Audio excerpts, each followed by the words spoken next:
Este es el episodio número 4 del Equipo A Podcast, donde hablaremos sobre el supercampeón de Inglaterra, que es el Liverpool. Además, sobre la nueva sede del Mundial Femenino del 2023, en la cual se le negó la oportunidad al continente sudamericano para poder albergar esta cita mundialista. ¿Por qué? Lo comentaremos en el Equipo A.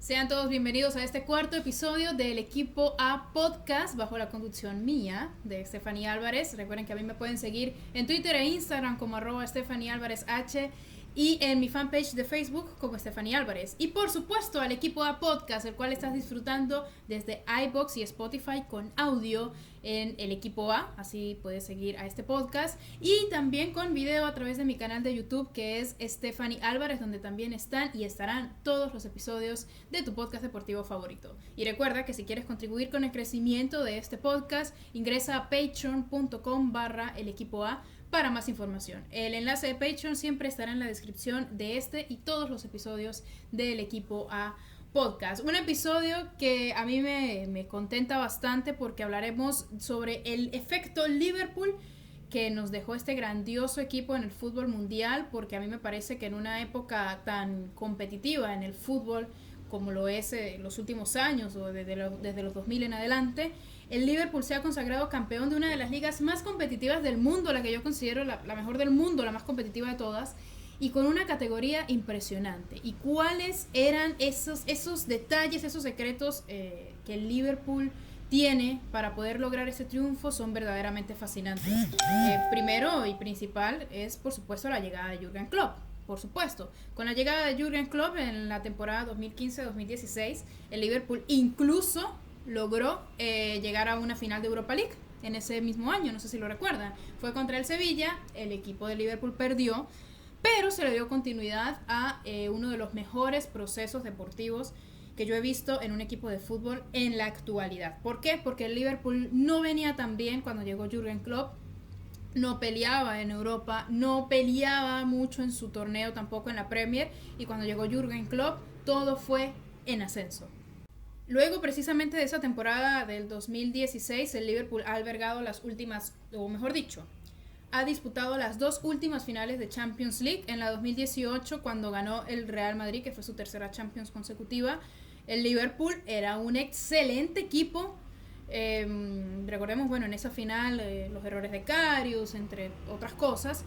Además, bueno, la supremacía del Real Madrid en ese momento fue bastante difícil para el equipo de Liverpool coronarse, pero logran la final un año después. Y allí sí logran ganar la orejona, la tan anhelada Champions League, en un partido espectacular que se disputó precisamente hace un año. Y aunque el Liverpool fue eliminado de la Champions League en esta temporada contra el Atlético de Madrid, el Atlético que ya está en cuartos, el Liverpool se quedó en carrera, aún así nos dejó excelentes números en la Premier League, porque en 31 fechas, o sea, faltan 7 fechas y el Liverpool se coronó a falta de 7 fechas, primera vez en la historia, en más de 100 años de historia que tiene el torneo inglés, se logra esta hazaña. Se gana un título faltando 7 fechas, y en estas 31 fechas que se disputaron, el Liverpool logró ganar 28 partidos, empató 2 y solamente perdió una vez, que fue frente al Watford, que fue un 3-0 en febrero.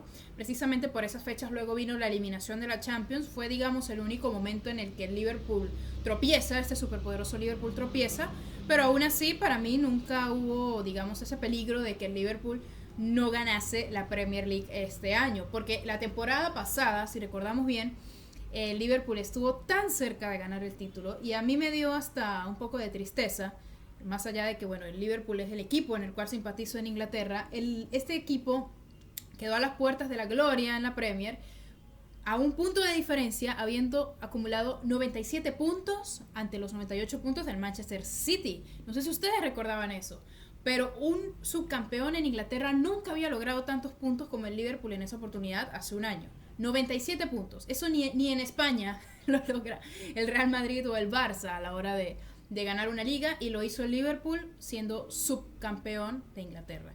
Y qué manera de reivindicarse en esta temporada, en la cual el equipo que le ganó hace un año, el Manchester City, que le ganó por un punto, en esta oportunidad lo vence por 23 puntos de diferencia. Qué impresionante cómo el Liverpool año tras año cada vez se superaba, y eso es algo que se ve muy poco en el fútbol actual. Realmente eso no se ve mucho, y como el Liverpool lo ha hecho es sensacional. 23 puntos de diferencia separan al Liverpool del Manchester City en esta ocasión, que por cierto, ahora como campeones, el Liverpool va a estrenar el campeonato jugando contra el Manchester City el próximo 2 de julio allá en Manchester, en condición de visitante. O sea, Liverpool tendrá pasillo, imagínense, y precisamente ante el Manchester City. Así de lindo es el fútbol. Con este nuevo título de la Premier League del Liverpool, logran 19 trofeos domésticos, 19 trofeos de la liga, porque en copas, en Community Shield, en copas de la liga, tienen muchísimos más torneos en su palmarés. Y se ubica en la segunda posición como el club más ganador, o de los clubes más ganadores de Inglaterra, por detrás del Manchester United, que tiene 20 ligas. Siendo una liga tan competitiva como la Premier, donde nunca sabes quién se va a alzar con el título, el Liverpool logró imponerse sobre el Manchester City con una diferencia de 23 puntos y está en el segundo lugar entre los clubes más ganadores. Por supuesto, el Liverpool logra este título después de 30 años, algo que se destaca muchísimo, porque en 30 años el Liverpool nunca fue un equipo discreto tampoco. Grandes jugadores pasaron por las filas del Liverpool durante todo ese tiempo, y yo recuerdo de manera muy particular jugadores de, digamos, mi generación, cuando yo veía fútbol desde muy pequeña. Estaban Fernando Torres, estaban Steven Gerrard, estaba Dudek, el guardameta, Xabi Alonso incluso jugó en el Liverpool, excelentes partidos, una excelente temporada que tuvo Xabi Alonso antes de llegar al Real Madrid. Luis Suárez jugó también en el Liverpool, y aún así Liverpool no lograba coronarse. De hecho, luego de la Champions en 2005 en Estambul, el Liverpool no logró algo tan trascendental ni en su país, ni tampoco a nivel continental, hasta las últimas finales de Champions que se disputaron. Muchos consideran que era como una especie de maldición, no sé a raíz de qué, pero que desde hace 30 años el Liverpool no levantase un título de Premier era bastante atractivo. Pero, por supuesto, siendo una liga tan competitiva como la de Inglaterra, siempre el Chelsea daba pelea, o al menos en los últimos años, de los 2000 para acá, daba pelea. El Manchester United, por supuesto que daba pelea. El Manchester City, luego de las grandes inversiones que se hizo sobre el equipo ciudadano en los 2000, finales de los 2000, también era otro equipo de pelea. Luego hasta se sumó el Leicester City a la pelea. O sea, una liga como esta, y el Liverpool se corona faltando 7 fechas. Así de magno es lo que ha hecho el Liverpool hasta este momento. Entonces el Liverpool termina la liga con 86, o mejor dicho, logra campeonato con 86 unidades, y a falta de 7 fechas tienen 21 puntos para disputar. Si el Liverpool logra ganar estos 21 puntos que le quedan, sumarían 107 puntos al final, superando el récord del Manchester City del 2018, que se consagraron campeones con 100 puntos en esa campaña. Un grandioso equipo del Manchester City en ese momento, todavía sigue siendo un gran equipo, pero el Liverpool se puede atrever a lograr esa hazaña de los 107 puntos al finalizar el torneo. Ya de por sí han logrado más del 92% de los puntos disputados. Una locura lo que ha hecho el Liverpool en esta ocasión. Yo creo que este efecto Liverpool debería ser un ejemplo, no solamente en Europa, sino en Sudamérica, que en Sudamérica también se pueden aplicar estas hazañas, ¿por qué no?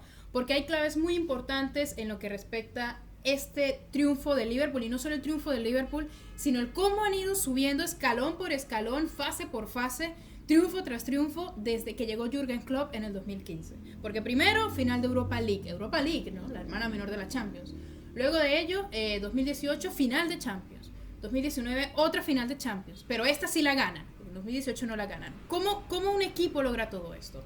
Primero, obviamente, una gran gestión administrativa y dirigencial del club. Sin esto, ningún club puede lograr el éxito. Eso es una verdad universal. Y a raíz de esto, de esta buena gestión, se contrata a un gran director técnico, como lo era Jürgen Klopp, y lo es en ese entonces, que venía de hacer cosas muy importantes con el Borussia Dortmund, que de hecho lo llevó a final de Champions League justo 2 años antes de haber firmado con el Liverpool. Lo llevó a la final de la Champions en 2013, un equipo del Dortmund que, sin tener las magnas estrellas, Klopp cosechó las estrellas como fue Lewandowski, Royce, Götze, etc. Klopp cosecha estas estrellas y el Liverpool se fija en eso e inmediatamente Klopp sale del Borussia Dortmund, lo contrata el Liverpool para levantar un equipo que ya pasaba demasiado tiempo y no lograban títulos importantes, y siendo un equipo tan histórico como el Liverpool simplemente no era aceptable para su historia. Y hay muchos dirigentes de muchísimos clubes a nivel mundial, y lo veo sobre todo en Sudamérica, que no entienden esto, que la historia de un club, si es grande, si es un club grande desde sus inicios, siempre debe permanecer a tope. Esto lo entendió el Liverpool, contrata a Jürgen Klopp, ven el resultado de una final continental, ¿sí? Y siguen creyendo en este proceso, que es también muy difícil que suceda en el fútbol actual, creer en los procesos de los buenos entrenadores. Ven que en un primer año un entrenador no trajo títulos, entonces lo despiden, pasa demasiado en Europa y en Sudamérica, y por eso muchos clubes se estancan. Tal vez por esta razón al Liverpool le costó tanto, no, ni siquiera por eso, es inexplicable por qué el Liverpool no logró en 30 años la Premier League, pero este nuevo impacto que trajo Jürgen Klopp desde el año 2015 sin duda es un porqué ahora sí la ganan. Luego de que llega Jürgen Klopp, ya habían jugadores en el equipo de renombre, ya habían jugadores que tenían consolidadas no, ya tenían esta idea de lo que era jugar en Liverpool, de lo que era jugar en Anfield, pero faltaban algunas piezas en el juego de Liverpool. Ya estaba Jordan Henderson, ya estaba James Milner, ya estaba Alexander Arnold, excelente lateral, uno de los mejores laterales del mundo en este momento y solo tiene 22 años. Ya habían una camada de jugadores que ya estaba bien adaptada a lo que el Liverpool necesitaba. Luego llega Jürgen Klopp, llega Mohamed Salah, llega Mané, llega Roberto Firmino. Tenía que quedarse Philippe Coutinho, pero bueno, finalmente no se quedó. Luego de esta venta de Philippe Coutinho llega Virgil van Dijk, luego llega Alisson Becker, y así el equipo queda completo. Ya se contaba con Chamberlain, ya se contaba con Wijnaldum, ya se tenía un equipo completo, e incluso en sus suplentes, porque hasta se contrató a Stefan Shaqiri, y Shaqiri es uno de los mejores suplentes del equipo. Cada vez que juega, rinde y brinda excelentes resultados. Entonces, toda esta adaptación de todos los jugadores, este engranaje del equipo de Liverpool, sumado al 4-3-3 al cual Jürgen Klopp le gusta jugar con el Liverpool, siempre logró o se demostró un equipo demasiado completo en todas y cada una de sus líneas. En todas. Y esa es la clave. Jürgen Klopp trabaja en cada una de las líneas, no trabaja por la estrella del equipo, cosas que pasan, por ejemplo, en el FC Barcelona, un ejemplo actual, hasta pasó con el Madrid en su momento, todo gira en torno a Messi. En muchísimas ocasiones, hasta en el tipo de juego del Barça, todo es en torno a Messi, ¿no? En el caso del Liverpool, Klopp no tiene la idea de diosificar a un solo jugador y que él sea el máximo referente del club y gracias a él ganamos los partidos. No, porque resulta que si en cada una de las líneas no están los jugadores de siempre, el equipo se siente como de cierta forma incompleto, entre grandes comillas incompleto, porque es completo hasta en sus suplentes, pero en todas las líneas del Liverpool siempre hay una estrella. En la mitad del campo está Jordan Henderson, en la defensa está Van Dijk, en el arco está Alisson Becker, y en la delantera ni siquiera se puede escoger porque está el mejor tridente del mundo en el momento. Entonces, esta idea tan compleja, tan completa de lo que es el juego de Liverpool, eso solo lo hace un técnico. Eso solo lo hace un técnico, y ese técnico permanece en un club porque así la directiva de un equipo lo mantiene. O sea, todo eso, todo ese efecto Liverpool, que así me lo preferí llamar y es incluso la razón del nombre de este episodio, es absolutamente ejemplar. Esto no es para menos, esto no es un campeonato más como bueno, el Bayern Múnich fue campeón de la Bundesliga, la octava vez que gana la Bundesliga, fantástico.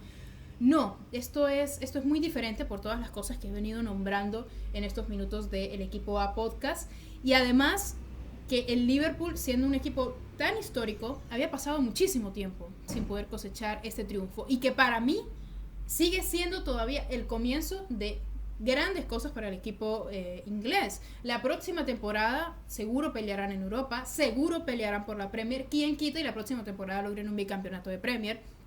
Mientras esté allí Jürgen Klopp, mientras esté allí la columna vertebral de jugadores, porque no se trata de un jugador, se trata de un cuerpo completo en el campo de juego de jugadores, desde la cabeza hasta los pies de la cancha, todos los jugadores importan, y mientras esto se mantenga, el Liverpool, señores, va a seguir siendo uno de los mejores equipos del mundo, y en este momento digo uno porque está eliminado de la Champions, pero donde estuviese en la Champions en este momento y estuviera peleando por el título, el mejor equipo del mundo.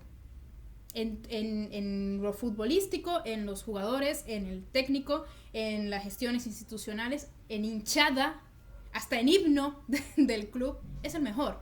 Es el mejor, y es grandioso que el ejemplo del Liverpool, este efecto Liverpool, sí se pueda seguir en todos los clubes del mundo, y hago énfasis en América, porque en América hay grandes falencias con esto. Si un técnico no te trae títulos o no te lleva a la final, es despedido en los primeros 6 meses. Si un director técnico te hizo perder una final y el próximo no clasificó a la ronda final, bueno, entonces es despedido y listo. En un año 2 técnicos, 3 técnicos distintos. ¿No les resulta familiar? Claro, porque en muchísimos equipos de América suceden ese tipo de cosas, sobre todo en Latinoamérica. Lo he visto estando en Táchira, lo he visto estando ahora acá en Lima, y cuando esas cosas cambien en el fútbol de nuestro continente, podremos pelear a grandes escalas en los mundiales de clubes e incluso en las copas del mundo, donde últimamente América no pelea por el título, y cuando ha peleado por el título no se consagra.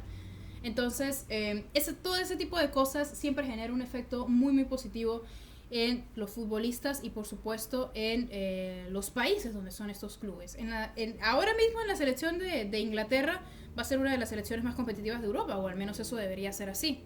Claro, eso también depende mucho de técnico. Pero esto que nos ha traído el Liverpool, y que por consecuencia les ha dado una Champions y una Premier League en un año prácticamente, todo esto, de hecho, es positivo para el fútbol mundial. Es un grandioso ejemplo para el fútbol mundial. Es un fútbol total, definitivamente, por todas las líneas. No hay una sola estrella.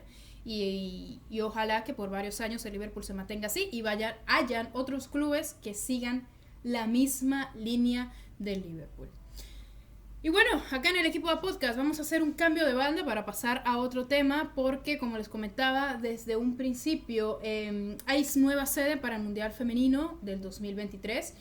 Como casi nadie habla del fútbol femenino, acá en el equipo A Podcast siempre lo vamos a hacer, siempre se va a tocar el tema del fútbol femenino. Y con respecto al Mundial de Mayores, esto no es un Mundial Sub-20, esto es el Mundial de Mayores del 2023, luego de que se disputó en Francia en el 2019, que ganó Estados Unidos ese Mundial. La candidatura de Colombia para albergar el Mundial del 2023 sonaba bastante fuerte. De hecho, por muchos latinos era bastante emocionante pensar que en Colombia se fuese a disputar un Mundial femenino, o simplemente un Mundial de la FIFA, porque los mundiales entonces volverían a Sudamérica, y esta vez no a Brasil, sino que volverían a otros países del continente, otros países que han disputado mundiales, y eso sería bastante positivo en pro del crecimiento incluso del fútbol sudamericano, ¿por qué no? Colombia estuvo en el grupo de 3 finalistas junto con Australia y Nueva Zelanda también. Finalmente los países oceánicos, Australia y Nueva Zelanda, fueron los elegidos para albergar el Mundial Femenino, el cual se va a disputar aproximadamente en estas fechas, entre junio y julio del año 2023, un año después del Mundial masculino. La sede a mí me parece bien, me parece que Australia y Nueva Zelanda pueden albergar un Mundial de fútbol, está bien. Además, bueno, según la FIFA, una de las razones por las cuales no se eligió a Colombia es que en Australia y Nueva Zelanda se pueden ajustar mucho mejor los horarios a nivel mundial, que los horarios de los partidos en Australia y Oceanía concuerden con horarios tanto en América como en Europa, en Asia y en África. Y estos beneficios de los horarios que puede brindar a Australia y Nueva Zelanda son una de las razones por las cuales no se eligió Colombia, porque aparentemente dentro de los horarios en los que se podía disputar los partidos en Colombia no concordaban con los horarios de mayor sintonía que pudiesen tener en Europa o en Asia, que son los países que más consumen fútbol cuando se trata de los mundiales. En América también, por supuesto, pero obviamente en Colombia, con América sí van a ajustar bien, pero en Europa y Asia no tanto. Entonces, esta fue una de las razones por las cuales no se eligió Colombia. se eligió Australia y Nueva Zelanda, pero lo que a mí más me llama la atención son otras razones las cuales han generado molestia en la Federación Colombiana de Fútbol, que son el caso del terrorismo en Colombia, el cual el gobierno colombiano y la federación afirman que eso está totalmente controlado, pero que el tema del terrorismo para la FIFA puede ser un peligro para las jugadoras, para todos los equipos, así como también la seguridad que haya en el país y los servicios de salud, los servicios hospitalarios que puedan haber en Colombia. Todas estas razones que la FIFA ha expuesto y los medios de comunicación han expuesto, por lo cual Colombia no se le da la oportunidad de albergar este mundial, han sido ofensivas para la Federación Colombiana de Fútbol, así lo han calificado como ofensivo, y realmente nos pone a pensar bastante en el por qué la FIFA no ha vuelto a contar con América para disputar un mundial, obviando a Brasil, porque Brasil se toma en cuenta por factores extraordinarios, como que el fútbol allá es prácticamente una religión, además de que Brasil es el país que más veces ha ganado la Copa del Mundo. Pero fuera de ello, Sudamérica no ha vuelto a ser tomada en cuenta para una competencia internacional de este calibre como lo es un mundial de fútbol. Y una gran prueba iba a ser albergar el mundial femenino. En esta oportunidad se le niega a Colombia y por ende a Sudamérica. De hecho, estuvo también dentro de los nominados Argentina, Bolivia, creo que Ecuador también, si no me equivoco, pero Argentina y Bolivia estaban presentes, Ecuador no era Brasil, que también estaba siendo considerado, y aún así ellos no fueron finalistas, fue finalista Colombia. Pero aún tendremos que esperar para poder albergar un mundial de fútbol en nuestro continente, que no sea Brasil, y estas razones que expone la FIFA, que si seguridad, servicios hospitalarios, bueno, ya el caso del terrorismo en Colombia es algo también bastante muy propicio a este país, pero en Sudamérica hay tantos problemas políticos y económicos y sociales que tal vez por esta razón es muy complicado para la FIFA poder traer un mundial a nuestro continente o al menos a Sudamérica, porque en el mundial masculino del 2026 pues lo va a albergar Estados Unidos, México y Canadá, pero en Sudamérica aún no hay señales de que pueda ser en Sudamérica. Lamentable que el mundial femenino no puede realizarse en nuestro continente, pero entonces será en Australia y Nueva Zelanda. Recordemos que la vigente campeona es Estados Unidos. De hecho, Estados Unidos es el equipo más ganador de la Copa del Mundo, con 4 Copas del Mundo. Alemania es el segundo más ganador, con 2 Copas del Mundo, y Noruega y Japón solo tienen una Copa Mundial. Solo se han disputado 9 mundiales femeninos, porque la primera edición fue en el año 1991 apenas. Es un mundial bastante joven, por así decirlo. Y bueno, por eso también yo veía que quizás pudiese ser positiva pudiese ser positiva que Sudamérica albergara este mundial de fútbol, para poder demostrar que Sudamérica está lista, que era prácticamente el eslogan del que se estaba basando Colombia para poder aspirar a albergar este mundial de fútbol. Colombia is ready, era el eslogan. Colombia está lista y Sudamérica también está lista. Esos eran los eslogans.